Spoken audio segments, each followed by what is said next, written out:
各位弟兄姐妹，大家平安。我们今天要一起来共读诗篇第77篇。诗篇77篇可能是一首被掳时期亡国时所写的诗，或是一首在国家遭遇危难时诗人所写下来的诗，一样是由亚萨所写的。我们一起来读今天的这段诗篇。诗篇第77篇，亚萨的诗照亚杜顿的做法交予圣乐长。我要对上帝大声求救，对上帝出大声，以为压耳孔听。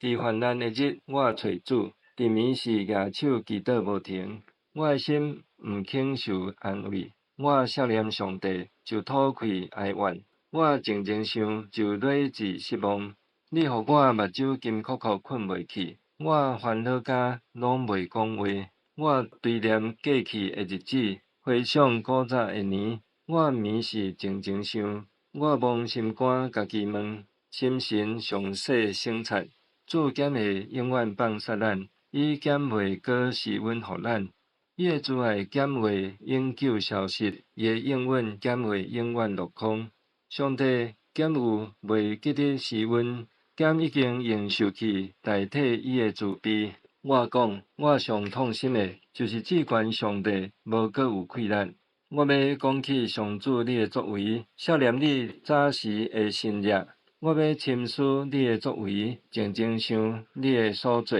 上帝啊，你的道路神圣，敢有神明亲像你遮尔伟大？你是行奇事的上帝，你捌伫万民中显示你的权能，你捌用你的手赎回你的子民，解救雅各甲约瑟的子孙。上帝啊！大水见着你，大水见着你，拢惊吓，深渊嘛袅袅出，目云摒落雨水，强冲丹雷。你的信啊，四过城，光日啊风内面有你丹雷的声，信啊会光四到全地，地袅袅出大摇动，海中有你的道路，大水中有你的路径，你的脚迹无人知。你捌用摩西、阿伦的手，带你的子民，亲像在带羊群。诗篇77篇，亚萨的诗是诗篇的第3卷。标题写造耶杜顿的题材交给圣咏团长。那这首是亚萨的诗，但是题材是耶杜顿，那再交给圣咏团的团长哦。所以这首诗至少经过3个人，亚萨、耶杜顿还有圣咏团团长，好来合力完成。好，那所以诗词的内容可能是亚萨，这个题材是耶杜顿，这个旋律是圣友团的团长。关于亚萨和耶杜顿，我们可以看历代志上的25章，那就是在大卫的年间，他把利未人当中组织起来，让利未人他们的团队都是从利未的3个儿子的后代。来分别来担任，所以在那时有亚萨、有希曼、有耶杜顿他们的子孙来负责唱歌，有的是负责乐器有的是负责吹角来颂赞，有的是敲拔鼓瑟。那精通的这样的如何学习颂赞神呢？所以他们有分班次。好，那我们可以从历代志上25章可以看到当时的安排。那我们看这首诗一开始1到3节是一个诗人以第一人称单数，就是我，好来表达他内心的痛苦还有失眠。好，我要向神发声呼求，我要向神发声，他必侧耳听我。我在患难之日寻求主，在夜间不住地举手祷告，我的心不肯受安慰。我想念神就烦躁不安，我沉思默想，心灵发昏了。所以1、2、3节可以看到这个诗人遭遇的痛苦的情境，有可能是国家被灭，有可能是遭遇被掳，有可能是掳到外地。那以至于呢，他不断的在这个痛苦当中，只能够紧紧的向神来祷告，好日夜的来寻求举手的祷告，那甚至心里发昏了。好，觉得沮丧。那4到9 4到10节呢，就是他在一边的祷告当中，他也一边回想上帝的作为，回想上帝他是否有改变态度呢？第4节说：“你使我不能闭眼，我心烦乱，甚至不能说话。我追想古时之年日，上古之年。夜间我想起我的歌曲，我的心默想，我的灵仔细省察。难道主要永远丢弃我，不再施恩？难道他的慈爱永远穷尽，他的应许世事废弃吗？难道神忘记施恩，因发怒就止住他的怜悯吗？我说，至高者右手的能力已改变，这是我的悲哀。所以，当他在痛苦的时候，他也因为祷告神，就想起神，也想起神古时的之日、上古之年，上帝的作为。好，那这些通常对以色列来讲，就是他们出埃及的时刻。好，那对亚伯拉罕的后裔来讲，就是他们的祖先亚伯拉罕如何带领他们抓住上帝的应许。但是，呃，第6节说：“夜间我想起我的歌曲，我的心默想，我的灵仔细品尝。”所以这首诗篇描绘了个人与上帝的单独亲密的关系。这种亲密的关系，可能在平顺的时候不会有，但是在痛苦的时候，在无法入睡的时候，在无法静下心来的时候，才能够用我们的心思意念，用灵仔细的去省察上帝的作为。但是他所想的是什么呢？难道主会永远丢弃我，不再喜欢我们？难道上帝的慈爱永远消失？难道他的应许是废弃吗？啊，那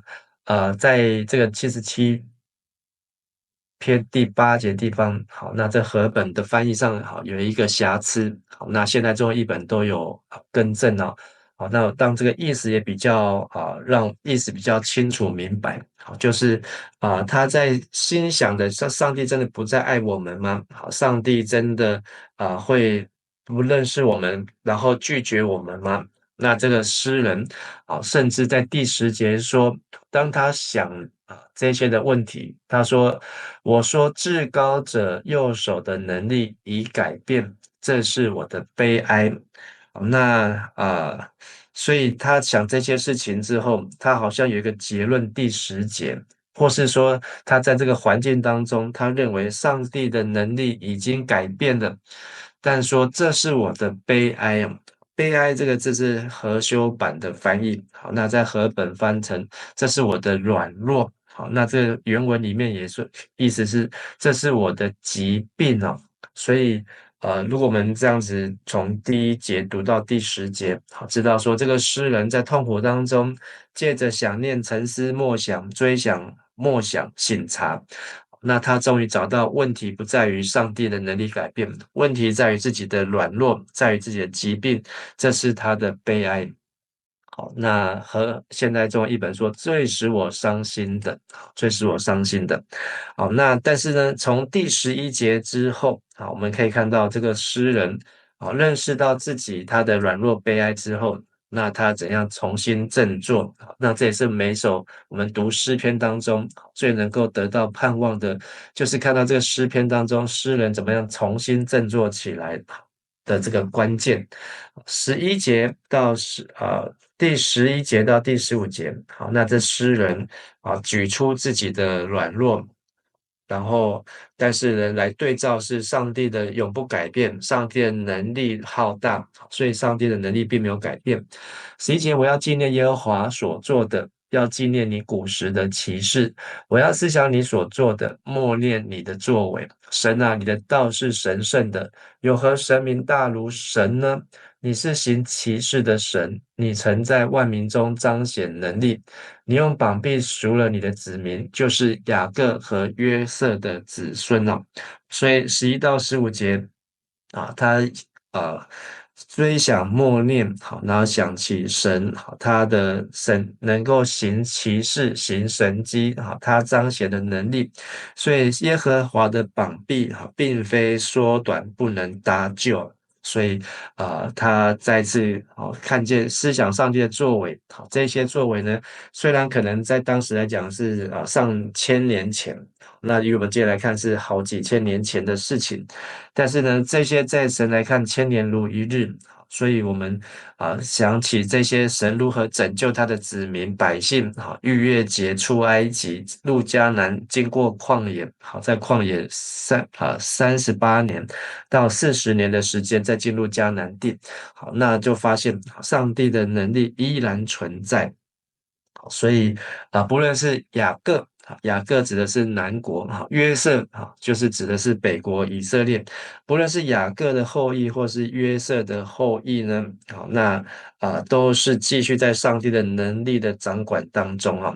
那这是第三段，好，那最后一段，最后一段呢，好，想到这个16节到20节，就是诗人他想起上帝的能力浩大，那他就对神的能力发出颂赞，也相信神的能力会继续引导，会继续救赎上帝的子民啊。好，我们看16节，